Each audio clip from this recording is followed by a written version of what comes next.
Good morning, and thank you for joining us on the Thursday edition of TVC Breakfast. I'm Veronica Danik Boy. I'm not here alone. I have Ibrahim Shita joining me this morning. Ibrahim, it's good to see you. It's good to see you. After crossing 7 seas. 7 seas and 7 words. 7 earth. It's good to see you. How are you? Very well, thank you. And how is your wife? Yeah, fine. Everyone is doing so well. Great. I'm also doing well. You can see that. Obviously. I know you wanted to bring back my attention to you. Anyway, today we'll be looking at an array of issues. We will be looking at the matter of the Senate looking in the direction of beaming their searchlight on the situation with our refineries, and they have set up a committee to look into that. We'll be having that conversation later on, and also we'll be talking about EFCC boss, the new chair, saying that the personnel in the commission must perhaps declare their assets. And there has been divergent reactions to that. We'll also be having that conversation. But then again, the former EFCC chair who was in custody, talking about Abdulrasheed Bawa, after spending 134 days in detention at the Department of State Service, has finally released the former EFCC boss. Now, Mr. Bawa was arrested in June this year for alleged corruption after he was suspended by President Bola Tinubu. The former EFCC chairman was released on Wednesday night and received by a jubilant crowd. Indeed, that's crowd there, especially his family embracing him after not seeing him for 134 days. His children there are obviously, elated to see their dad.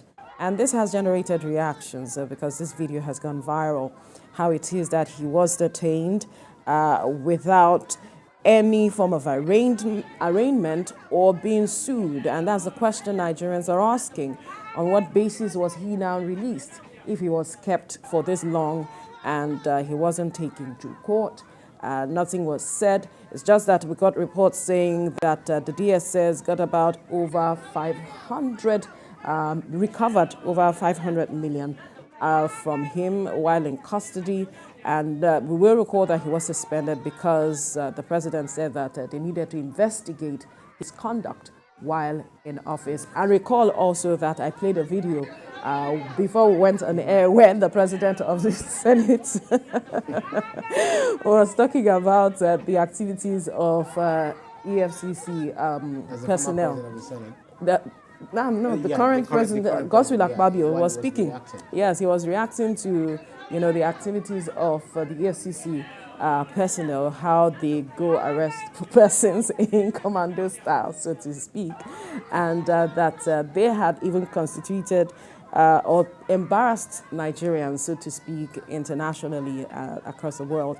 But then it's interesting to see that he has been released, bottom line. Absolutely. He has been arrested since 14th, 2023, June 14th, rather. So he was being probed for alleged financial impropriety during his active years in anti-graft agency. But then his house, and office in the nation's capital were ransacked, by the DSS, where when he was picked, he celebrated his Eid al-Kabir, that's the big festival in their net. The issue of, recall that former governor of Zamfara State and Minister of State for Defense, Bello Matawale, called him also out. accused Bawa of demanding $2 million bribe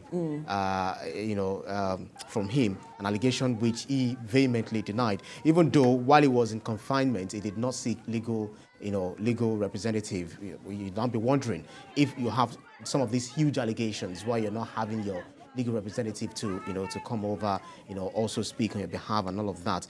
Even the current EFCC boss, Ola Olukoide, has also probed the former EFCC chairman, Abdulrasheed Bawa, of the 2019, what happened in 2019 over alleged sales of seized assets worth over 4.8 billion naira. So Bawa is not the only one who had resigned in detention.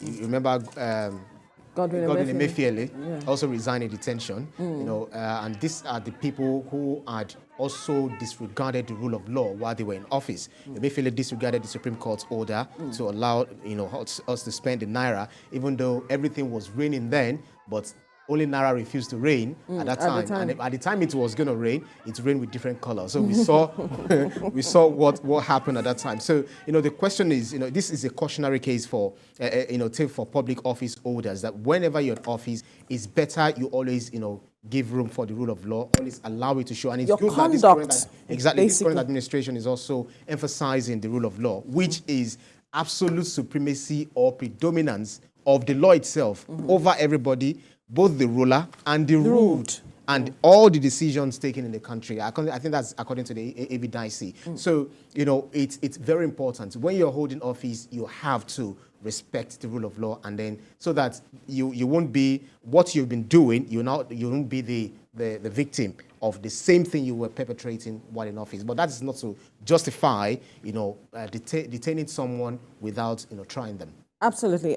It's just curious to note that the successive EFCC chairmen haven't really ended their terms well.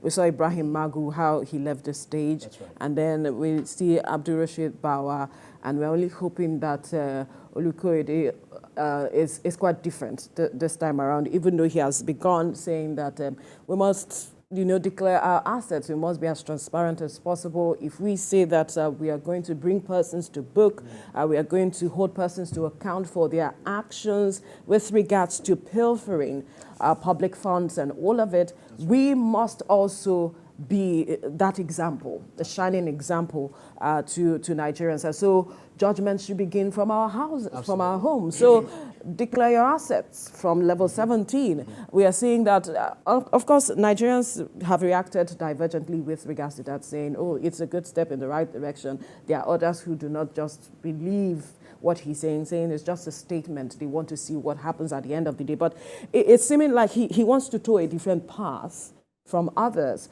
This is why he's beginning in this manner to ensure that he is as transparent as possible, and he would not be perhaps fingered at the end of the day as being conducting himself in a certain way.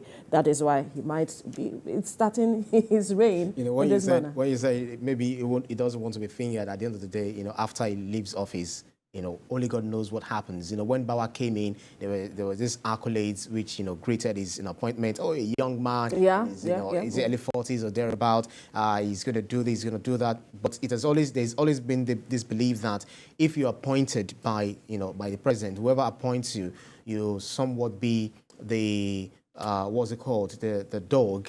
I'm looking for exactly. So that will always go against maybe the opposition, depending on how people see it. Corruption whatever fighting back. You say this, whatever it is you're seeing this from, it depends on where you stand. You understand? Absolutely. So whatever befalls the current EFCC chairman, which we pray that he ends well, better than the way others have ended. Magu, we see what they say about Magu today, that it was just politics. So those who also support Bawa will also say whatever happened to him was just politics, because he would say oftentimes that he was just doing his job, but and corruption is fighting back. Is fighting back. So it depends on where you stand, depends on how you say it. But all of the same, I still want to advocate the fact that everyone in government, from the president down to the grassroots level, that we should all be respecters of the rule of law. Conducting ourselves in the way we should. All right.